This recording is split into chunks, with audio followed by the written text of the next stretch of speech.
మీరు నమస్తే Telangana reporter scene గారు కదా. ప్రస్తుతం మనం నమస్తే తెలంగాణ రిపోర్టర్ సీను గారు వారి యొక్క ఇసుక ట్రాక్టర్ ఇక్కడ దొంగ రవాణా జరగబోతుంది. ఆ యొక్క సీను గారు మీరు లైవ్ లో చూడొచ్చు. ఈ యొక్క సీను గారు నమస్తే తెలంగాణలో ప్రెస్ రిపోర్టర్ గా పనిచేస్తున్నారు. వారు ఇసుక దొంగతనంగా జరుపుతున్నారు. దానికి ఎవరు అటు వచ్చినా గానీ దానికి తిరగబడుతున్నారు. ప్రస్తుతం నేను కానిస్టేబుల్ చింతకుంట స్టేషన్ లో పనిచేస్తున్నాను. ఇతను నేను ప్రెస్ అనుకుంటా చాలా మందిని భయపడించుకుంటా ఇసుక ట్రాక్టర్ సరుకు రవాణా చేస్తున్నాడు. ఎవరు దిగినా గానీ వారికి నా యొక్క ప్రతాపం ఏందో చూపెడతా అనుకుంటా చూపెడుతున్నాడు. ప్రస్తుతం అతని యొక్క ఇసుక ట్రాక్టర్ డ్రైవర్ గారు కూడా ఇక్కడనే ఉన్నారు. అతని యొక్క బండికి నెంబర్ లేదు. అతని యొక్క బండికి నెంబర్ లేని విషయాన్ని కూడా మీరు అందరూ చూడొచ్చు ఈ యొక్క లైవ్ లో.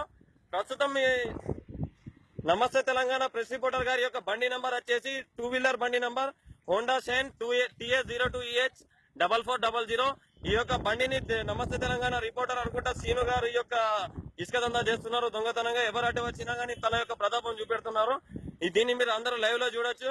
మేము కానిస్టేబుల్లాము. మీరు నువ్వేం చేసుకుంటావు? కదా నువ్వు అక్కడ ఇసుక చెప్పు, నువ్వు పట్టుకపోయి లోపల పెట్టు. నువ్వు చట్టం మీ చుట్టాలు కాదు కదా, పెట్టమని చెప్పిన కదా, పెట్టమని చెప్పిన కదా. అక్కడ ఎందుకు పోయించి నువ్వు చెప్పు. నువ్వు శాంతిలో నువ్వు 20 ట్రిప్పులు పోయించు ఇస్తా.